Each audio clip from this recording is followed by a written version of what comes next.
திருச்சிற்றம்பலம். எல்லாம் சிவன் செயல். நமச்சிவாய வாழ்க. நற்றுணையாவது நமச்சிவாய. நம்முடைய திருநாவுக்கரசு பெருமான் திரு காலத்திமலையில் பெருமானை வணங்கி அங்கிருந்து பருப்பதம் என்ற தளத்திற்கு சென்று அங்குள்ள பெருமானை பாமாலைகள் பாடி வழிபட்டு தன்னுடைய கைலா யாத்திரையை தொடர்கிறார். அதை நம் தெய்வ சேக்கடாய பெருமான் அருமையாக சொல்லியிருப்பாருங்க.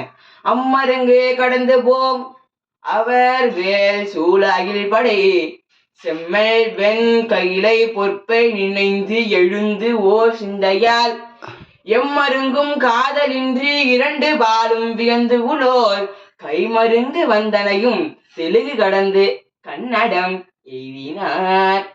நம்முடைய அப்பர் பெருமான் அங்கிருந்து எல்லாம் வல்ல சூழப்பட ஏந்திருக்கக்கூடிய பெருமானுடைய திரு கைலாய காட்சியை காண வேண்டும் என்ற ஆர்வமானவருக்கு இன்னும் மேலெழுகிறது. சென்னல் வெண் கையிலை பொற்பை நினைந்து எழுந்து எப்பவுமே அவருக்கு கைலாய காட்சியை காண வேண்டும், கைலாய காட்சியை காண வேண்டும் என்ற அந்த எண்ணம் மட்டும்தான் இருந்தது.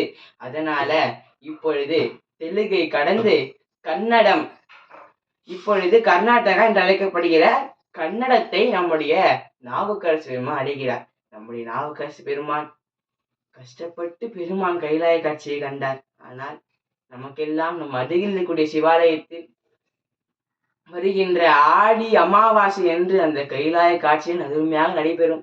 எனவே அனைத்து அடியார் பெருமக்களும் சிவாலயத்திற்கு சென்று பெருமானை கண்ணார கண்டு மனதார வணங்கி வாயார பாமாலைகள் சூட்டி வழிபட வேண்டும். திருச்சிற்றம்பலம்.